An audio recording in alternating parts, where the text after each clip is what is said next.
viewers, welcome to another game of Casual Pro Gamer. Today we are doing a Faceless Void game, and this is of course Dota 2 for those of you who didn't notice that yet.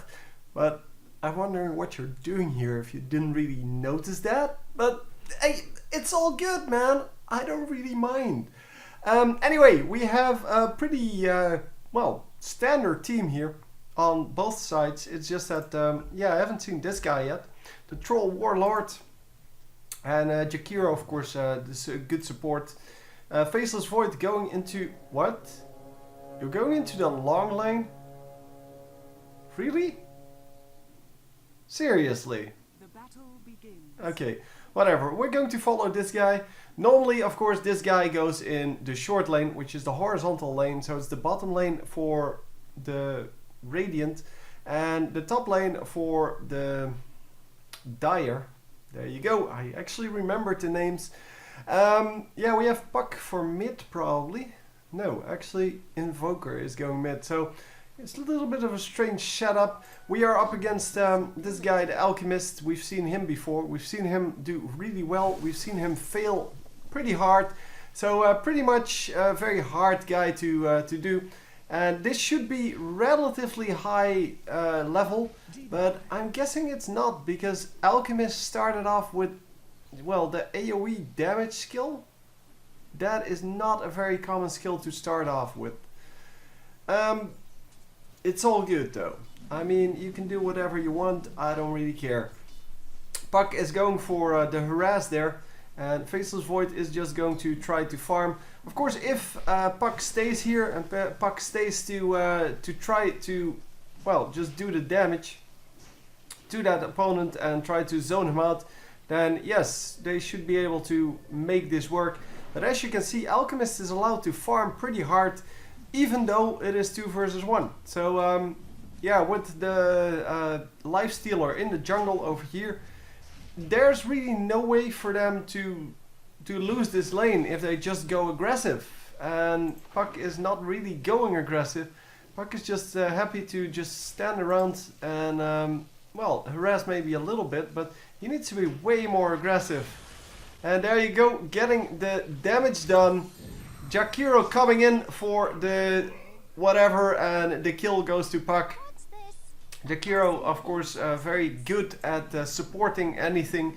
He has that ice path, which is what we saw. That's a stun, and yeah, he kind of does a lot of damage anyway. So we are going once again with Faceless Void, but because it's kind of boring to see him farm all day, yeah, I'm going to assume that it would be nice for most of you to see other plays as well. And we are going with Puck for a moment here. And as you can see, the minions were drawn into the lane, or rather the lane minions were drawn into the jungle because of this guy. This guy wanted to actually do that to deny minions, that's one, but also to pick up this camp without losing any health. And all in all, yeah, I'm not sure if that really is going to work out for him. Obviously, he's going to lose some... well, some of that strategy there, but I'm not actually sure if, well, the enemies, so these two guys, can actually make this work, because they are a little bit too afraid. And of course Alchemist is still trying to do the damage with his AoE skill, and yeah, that AoE skill is just no good normally. It's not a good first skill. Normally you go either Unstable Concoction first if you think that you can level 1 gank, or you go the Grievel's Greed first, because it gives you such a huge amount of extra gold over time, and you want to max that as soon as possible for the normal play. But of course, yeah, he's not jungling, because he has a jungler on his team already, and yeah, with that, he kind of gets into trouble if he wants to do too much. So if he wants to get too much minions, or well, kind of figures that he will get a lot of minions. So I can totally see him go for that AoE damage later, because yeah, it is pretty useful. It has worked out for him though, but it shouldn't have, because 2 versus 1, this enemy team, so the Faceless Void plus Puck, should have been able to deny every single one of those minions, and he should have never even had the ability to last hit that. And of course, that's what you want to do. You want to make sure that you pressure so much that someone is not able to last hit. Someone is not going to be able, especially a melee champion, is not going to be able to run up to a minion and last hit him. If you have 2 champions there, you should be able to last hit every single one of those minions. Because AoE damage, or rather damage over time like that, is not going to be very good at just, yeah, picking up minions. And here you go, second time they kill him. And they should actually be able to get this done. Puck is going to get out of this, hopefully. Yeah, he's going to teleport to his ball, his orb. Don't know what it's called, don't care. Anyway, let me discuss the skills, because Faceless Void has some pretty nifty skills. And that is, of course, awesome. Time Walk, it's all time-based, by the way. He's a time-based hero. Time Walk, rushes to a location, slowing movement and attack speed, blah blah blah. The thing is, the movement slow isn't great, it's 40%, but attack speed slow of 40% is huge. I mean, 40% slow is good, don't get me wrong, I understand how good that is. But it's not like game-changing good. It's just that the attack speed slow is so useful when combined with the normal slow, because, well, be honest, I mean, what more can you want out of one skill? Come on. So anyway, the backtrack then, it's a passive, just as well as this one. So Time Lock, next one, is also a passive. And you don't need to control them. So far you only have one skill to control. But anyway, backtrack gives you a chance to dodge a skill. And since it's a passive, you have a 20% currently, but up to 25% chance of, well, dodging a magical or physical attack. And that is just an insane amount of dodge. Dodge on magical damage especially is just, or magical attacks especially, is just insane. I mean, on physical attacks it's already insane, but yeah, on physical and magical, okay. Then Time Lock, it gives you a chance to stun your opponent by auto-attacking them. It also deals bonus damage, and the chance goes up to 25% once again, but it starts at 10%, so that's not really good. But the bonus damage goes up to 70, which is huge. I mean, 70 extra damage when you start off with like 60 damage. Yeah, that's pretty good. So yeah, obviously you want to have that backtrack first because it is your escape, but it's also a really good slow and engage tool, and it's just super good. Oh yeah, he couldn't finish the kill there. It was close, but they couldn't make it work. Oh, 2 guys coming in though. It was 2 versus 3, but Puck and Jakiro were too busy doing other things, and now it's 3 versus 3, and they're actually going to lose 1 kill.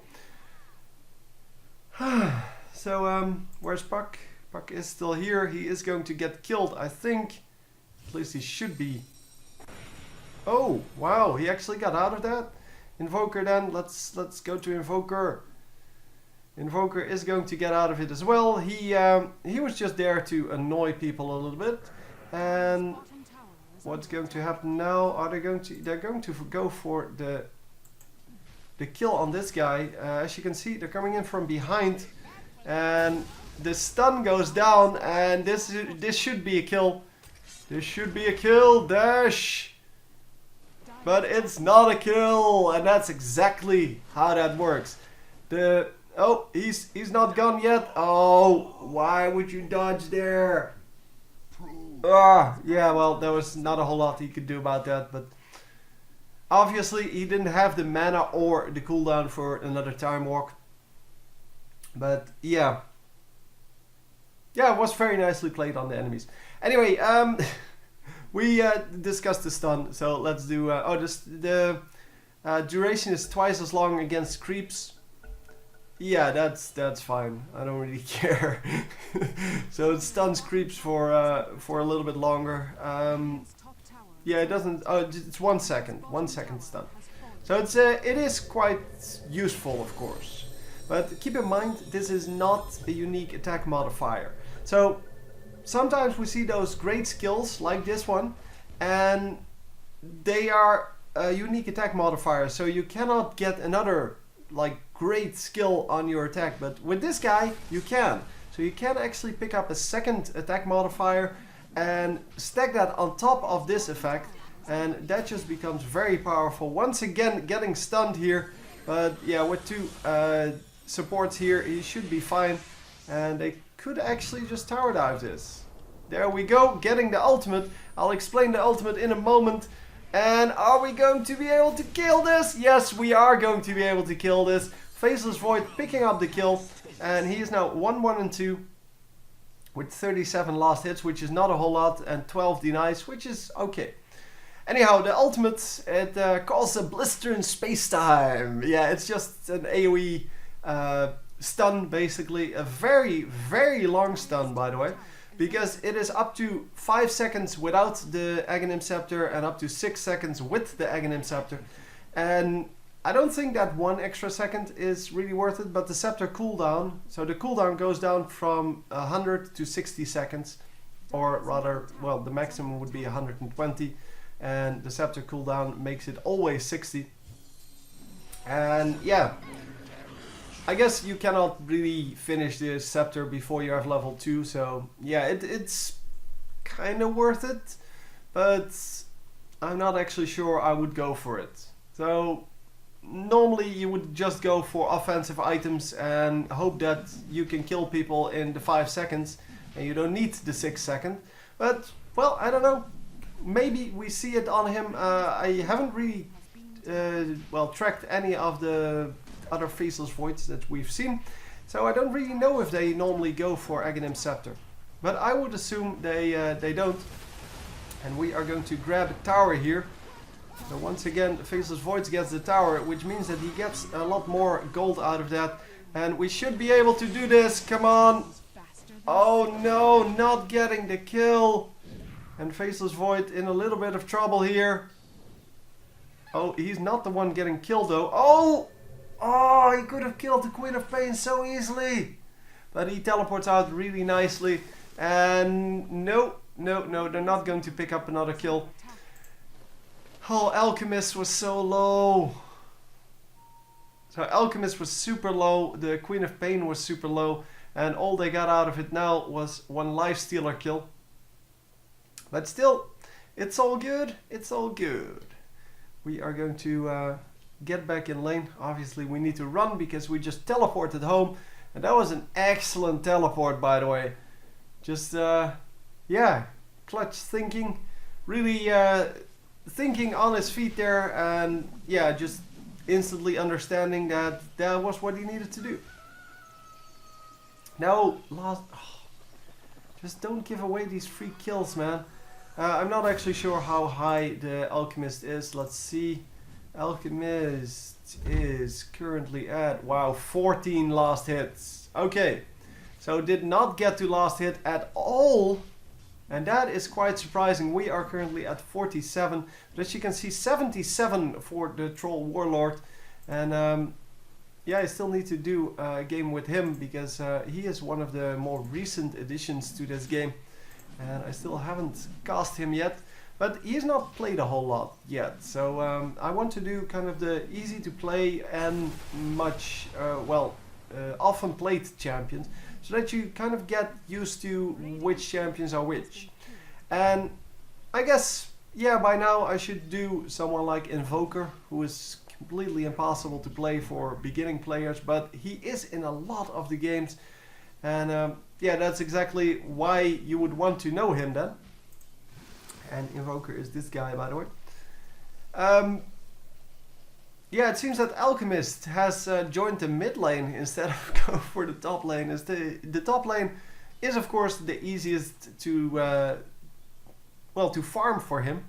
But he really couldn't make it work because there was this Puck in lane, and then Jakiro came in to do some damage as well and to annoy him. And it seems that in the bottom lane, we have Queen of Pain plus, who else is that? This guy, Timbersaw, sorry. Timbersaw, they both kind of were annoying people in the bottom lane. and actually took out a turret there. So anyhow, we are currently just farming up, but yeah, he should be careful because there's no one visible on the map except for this mid laner, and they know that this is going to be risky. Obviously, he does have the time walk and he has his ultimate, so he can pretty much kill any one champion. The problem is just, can he get away if they gank him with like 3 guys from 3 different directions? If they all stay in the same place, then yeah, he can ult them, he can kill one of them and get away. But that's normally not how that goes. Normally people come in from different, different sides. And as you can see, yeah, the enemy's getting an easy kill there. And we are still just killing some minions. Yeah, really nothing he can do about this, because by the time he will get here, the fight is done. Obviously, he can teleport in. But I don't know if he has a teleport scroll. He didn't have one when he ran in. And very nice, the Warlord getting another kill. Warlord is really good, by the way. It's just that he's new and people aren't used to playing him yet. That people don't play him yet. But I think he will become a very nice addition to this. Wow. Just getting an instant kill on the Alchemist there. And might even pick up the Queen of Pain. Queen of Pain is going to run away. But this should not be good enough. No, not going to be good enough. Come on. Yeah, we do grab the kill. Jakiro actually gets the kill, which is a shame. Because, yeah, well, that gold could have been really nice on our Faceless Void. Puck gets a Blink Dagger. Okay, sure, why not? So we're currently at 66, highest is 90. We are currently at... We're doing great, by the way. 1, 1, and 3. Yeah, the team is doing great. It's not like we have super high kills or anything, but we're working together as a team, and yeah, that's all you can really wish here. So, yeah, Troll Warlord, by far the highest gold per minute, but yeah, Faceless Void doing a great job as well. And if you get fed with Faceless Void, you can just wreck the whole enemy team, and that's exactly what we want out of this. That is exactly what we expect out of this as well. And as you can see, yeah, Puck even going for the kills, even though he's just a support, he can still do pretty nicely. And yeah, we're going to get all of these 3 ants, and no, just let them take the minions, man. Yeah, he finally realized that as long as he gets the last hits, it's really not a problem that there's that there are minions there. Obviously not going to want to go up against Lifestealer. Lifestealer, who is not really that fed. He doesn't really have anything yet except for the face boots. But yeah, we don't really have anything either. So yeah, items normally come a little bit late in this game because they're pretty expensive. And yeah, well, he does have some stuff in his stash. Oh wow, nice Sunstrike there from... Oh, the ultimate goes down. Come on, get the kill. Oh, he does get the kill. No problem, no problem. Yeah, the Invoker helping out with the Sunstrike, and that is really useful because, well, just the extra damage is just excellent. Roshan has been killed by just a Troll Warlord. He picks up the the Age of the Immortal, and well, the Faceless Void just melts here. Yeah, nothing else we can say about that. So yeah, he did get the kill there, and now got killed. So yeah, it's a circle of life, man. It's a circle of life. It all comes back to that. What are we doing? Yeah, I'm not controlling the camera, by the way. This is me in the middle, and yeah, the guy controlling the camera is of course the Faceless Void here. But yeah, well, he's just watching whatever, and he is back up. So hopefully we can actually get something done. Currently Claymore, Broadsword. I don't know what that builds into, but I'm guessing something like Yasha or yeah, I don't know. I really don't know. Anyway, we're just going to follow around whatever someone else for a little bit. I guess this guy. Yeah. He doesn't really do anything. Well, as you can see, Troll Warlord already has Shadow Blade. He has this Mask of Madness. He has the Age of the Immortal, which we saw. Well, we saw in the chat that he picked that up, and he also has the boots to carry. Well, one of the carry type boots. It's not really the highest carry type boots, but some of the carriers still take them because, well, it allows them to get a whole lot of health regen out of it. And as you can see, yeah, we are going to grab the kill here. Jakiro actually getting the kill, and we're still farming as the Faceless Void, but that is not because, well, he wants to do that or he doesn't see that there's anything on the map. He needs to have that farm. If he gets that farm, he's going to be unstoppable late game. Even though he doesn't have any kills yet, well, he has 2 kills, but yeah, Troll Warlord has 6.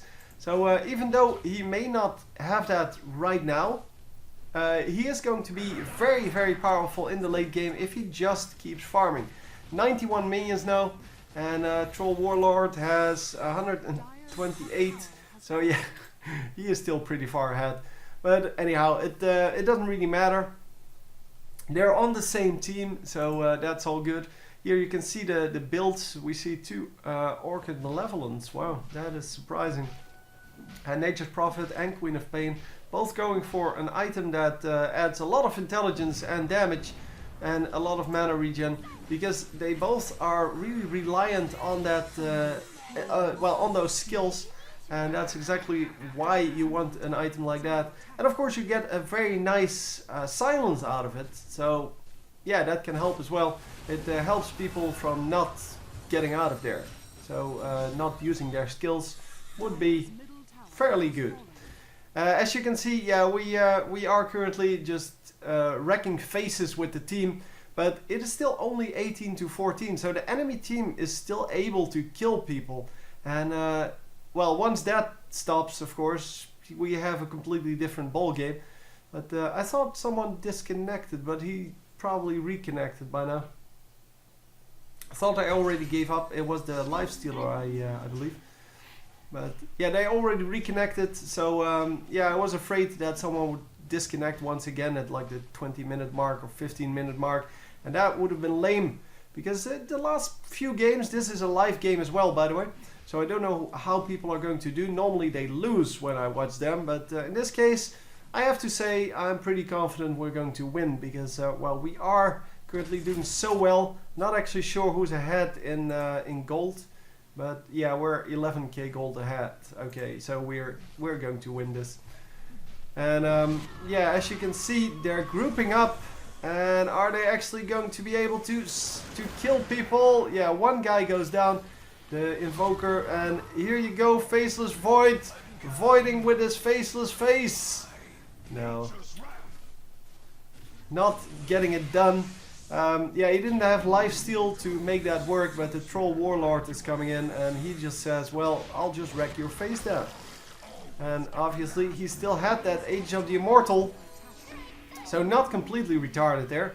It looked completely retarded, but yeah, keep that in mind. And there you go, that is why those scepters, the Yule Scepter, but you already have that on a skill on someone.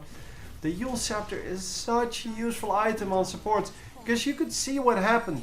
Everyone was behind that guy, only the puck could reach, and the puck reaches with Yule Scepter. It stuns someone, well, it makes them invulnerable and lifts them up, blah blah blah blah blah. It's just a stun where you are invulnerable for 2.5 seconds. And 2.5 seconds is such a long time. People just surround him afterwards and just kill him instantly. And that is exactly what you would want out of that. Because, well, as a support, in this case Puck, you wouldn't be able to finish that kill on your own. So what you want is you want your carries to be able to catch up. Obviously Puck does have 7 kills. So it's not like he's completely useless. But normally Puck shouldn't have that much, and yeah, normally you would want to have those kills on someone else. Once again, the Yule Scepter going down, and they're going to use the the ultimate from Faceless Void this time to get out of there. It seems at least. No, he's not going to get out of it. But yeah, they weren't going aggressive when the ultimate went down, but they also didn't retreat, which was kind of strange. And Puck is going to get out of here for now. And let's see the Puck cam. And yeah, he is going to try to get this kill, but is he going to be able to escape or get the kill? Yule Scepter going down on himself this time. And he is not going to be able to escape, but oh, get me Jakiro. Oh, wow. Yeah. They finally realized that maybe it's useful to keep watching that fight. Puck balled back, it seems. And he teleported back in. And of course he does have that Blink Dagger. And he's going to use the Blink Dagger to get into this fight again. And oh, one more hit.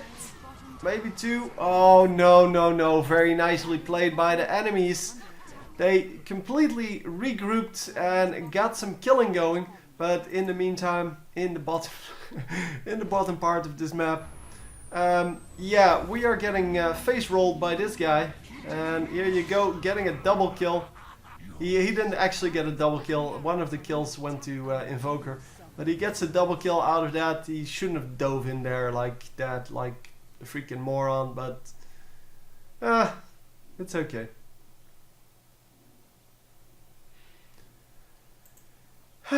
Anyhow, we are going back into the fight with Faceless Void and Invoker here. Both of them are going to bottom lane, where it should be nice to kill this guy, but they can't see him. But they can kill the Lifestealer instantly. And come on guys, come on, help them out, help them out! Yes, we do get a kill.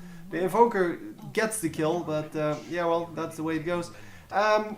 He doesn't really have the speed there to really make that work, it seems. Normally we see the Invokers just switch spells instantly and just bam, bam, bam, the spells. And yeah, it just doesn't look like he could, because, well, I only saw like one spell there. And normally we would see like 3 spells there. Of course, yeah, he does have kind of an cooldown issue. But yeah, you can use your 2 spells that you have, and then you can use one at least with your Invoke. Even with Invoke at level 2, you only have a 4-second cooldown.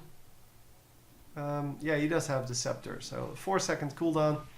And yeah, I don't know, it just didn't work out apparently.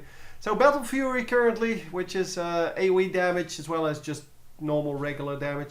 So first of all, a lot of damage, then you get AoE damage as a bonus. You get some HP regen, you get some mana regen. But the main thing of the Battle Fury that none of the other items have is the AoE damage.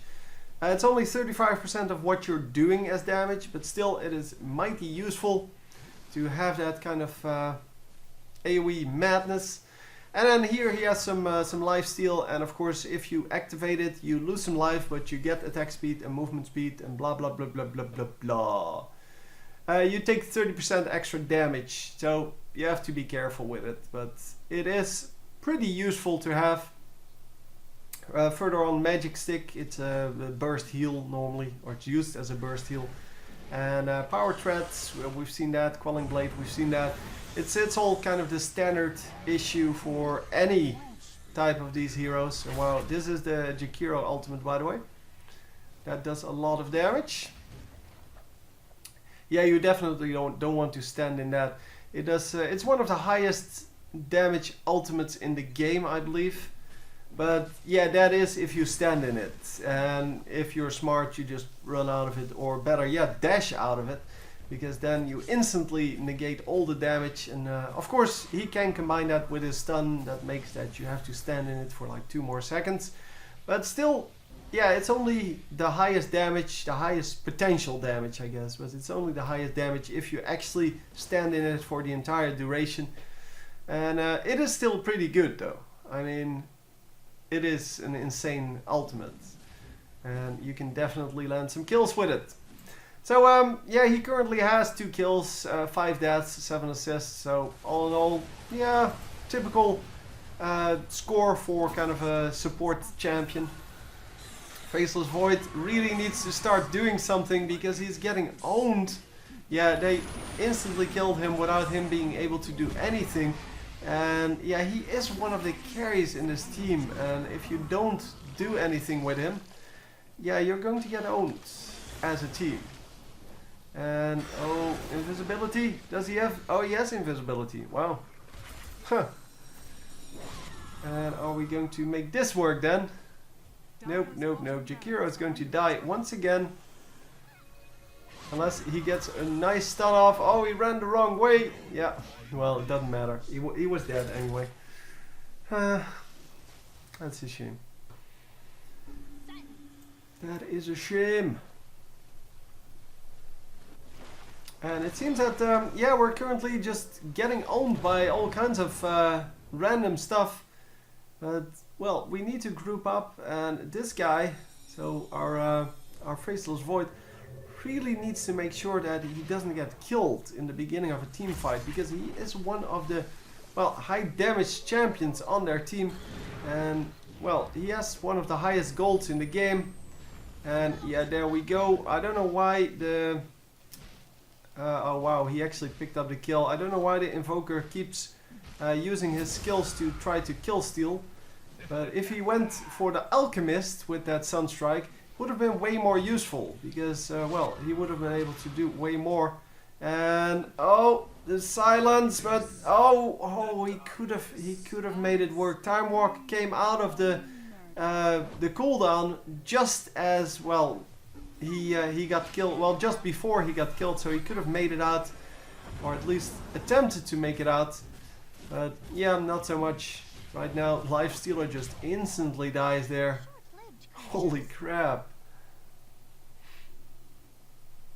Yeah, that was not good. That was not good at all. So we are currently just well, hammering on these barracks, I guess. Because the barracks really, yeah, once you take them down, you get a big advantage out of that. And yeah, that's exactly what you want. You want to have that advantage because you're ahead, you want to get further ahead. And Queen of Pain being invisible over here makes it very hard to kill her, of course. But yeah, well, that's the way it goes. She is going to pop out of her invisibility right now. Actually gets a kill there. And wow, they actually pick up the last kill as well. And that means that, well, we are currently over here fighting still, but it means that we're going to be in some trouble. Yeah, double kill there for the Queen of Pain. And of course Puck gets out, but yeah, Puck has a lot of dodge kind of skills. Skills to get out of well, harm's way. And here we go. Are we going to get this? Oh, almost kills him. Almost kills the Alchemist, but it wasn't good enough because, hey, it's Puck. And even though Puck has 8 kills, as I said, it's still a support champion. 86 minions though. That's pretty high for a support. Yeah, it's kind of, it's not super high. But yeah, as you can see, the 61 on Alchemist really not helping out the enemy team. He got denied so hard in that beginning. Yeah, he's 2-9 and 12. That explains a lot. But he's still useful. He still has a stun, well, a very good stun in fact. And he still has some AoE damage. He should still be able to, well, make it work. But I guess that's why he didn't go for the gold upgrade. So I said that in the beginning that he should go for the greed, and greed really only is useful when you get a lot of minions, and he really hasn't jungled at all. And not only that, he hasn't got the minions in his lane, so the bonus he would have gotten from that is really not that big. It seems that the entire team is here now, and oh, let's switch back to Faceless Void. Not that it matters too much, because everyone is always together by now. And yeah, the Troll Warlord just completely wrecking faces here. Wow. Jakiro picking up that kill, but yeah, it was not his his work, basically. And yeah, we are going to get a stun off with the Alchemist. But the stun is not good enough to do anything, to be honest. That was, yeah. It's over, it's over. But at least, for once, this game has been interesting up until the end, which is now.